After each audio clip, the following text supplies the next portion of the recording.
السلام علیکم، میں ہوں ظفر اجمل اور آپ تمام دیکھنے اور سننے والوں کو اردو زی سیریز میں خوش آمدید۔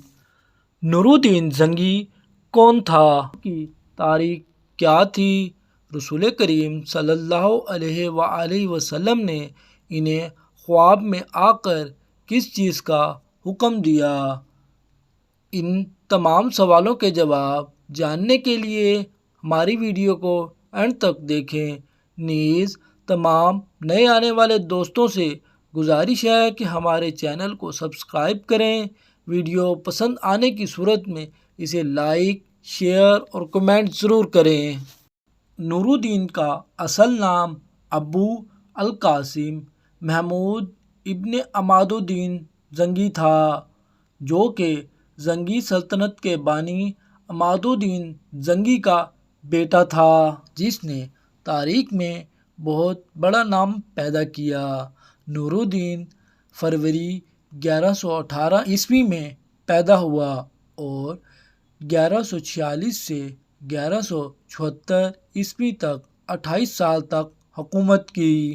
نور الدین زنگی نے مسیحیوں سے بیت المقدس واپس لینے کے لیے پہلے ایک مضبوط حکومت قائم کرنے کی کوشش کی اور اس مقصد کو حاصل کرنے کے لیے اپنے گرد و نواح کی چھوٹی چھوٹی مسلمان حکومتوں کو ختم کر کے ان کو اپنی مملکت میں شامل کر لیا۔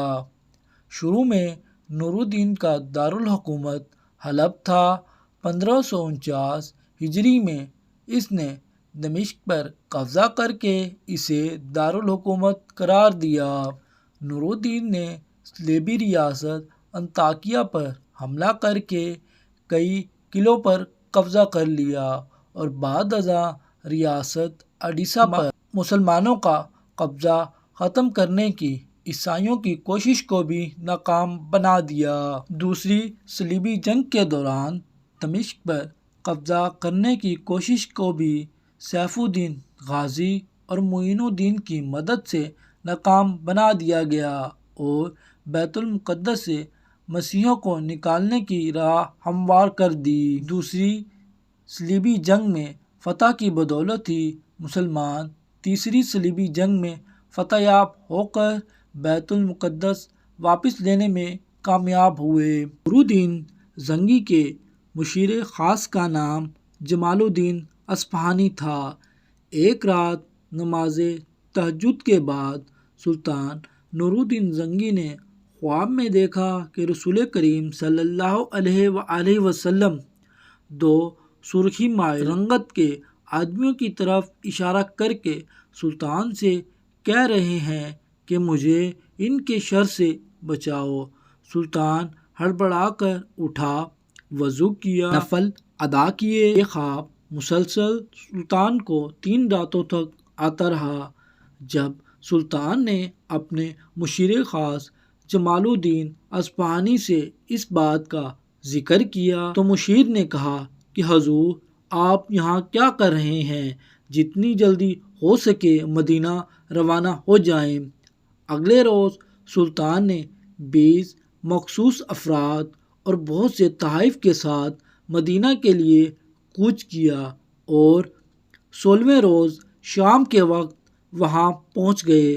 سلطان نے روضہ رسول پر حاضری دی اور مسجد نبوی میں بیٹھ گیا۔ اعلان کیا کہ اہل مدینہ مسجد نبوی میں پہنچ جائیں، جہاں سلطان ان میں تحائف تقسیم کرے گا۔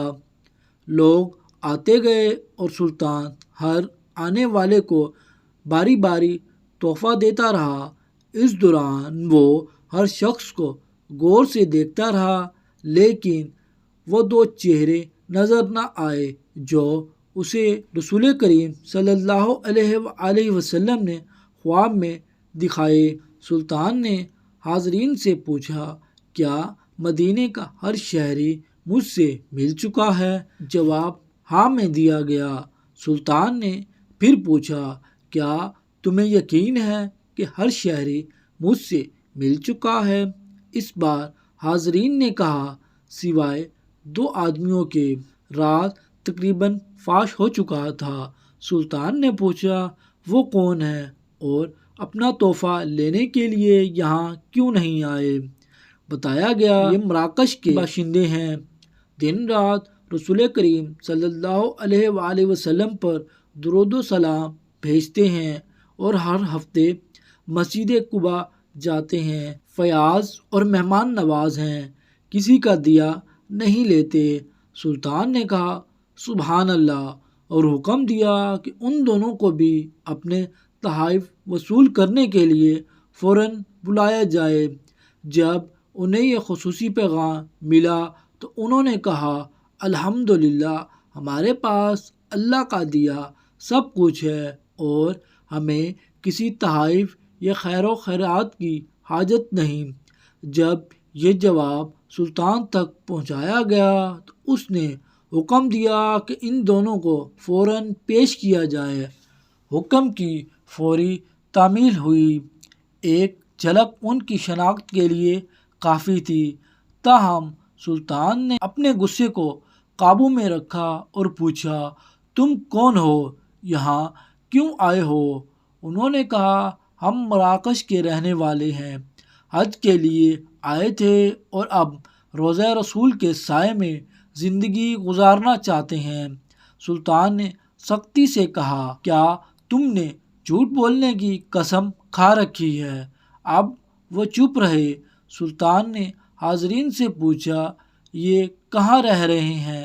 بتایا گیا روضہ نبوی کے بالکل نزدیک ایک مکان میں۔ سلطان فوراً اٹھا اور انہیں ساتھ لے کر اس مکان میں داخل ہو گیا۔ اچانک اس کی نظر فرش پر پڑی ہوئی ایک چٹائی پر پڑی۔ سلطان نے چٹائی اٹھائی، اس کے نیچے ایک تازہ کھودی ہوئی سرنگ تھی۔ سلطان نے غرج کر کہا کیا اب بھی سچ نہ بولو گے؟ انہوں نے اعتراف کیا کہ وہ مسیح ہیں اور ان کے حکمران نے انہیں بہت سا مال و زر اور ساز و سامان دے کر حاجیوں کے روپ میں مراکش سے اس منصوبے پر حجاز بھیجا تھا کہ وہ کسی نہ کسی طرح رسول کریم صلی اللہ علیہ وآلہ وسلم کا جسد اقدس نکال کر لے آئیں۔ اس ناپاک منصوبے کی تکمیل کے لیے انہوں نے حج کا بہانہ کیا اور اس کے بعد روضہ رسول سے نزدیک ترین جو مکان کرائے پر مل سکتا تھا وہ لے کر اپنا کام شروع کر دیا۔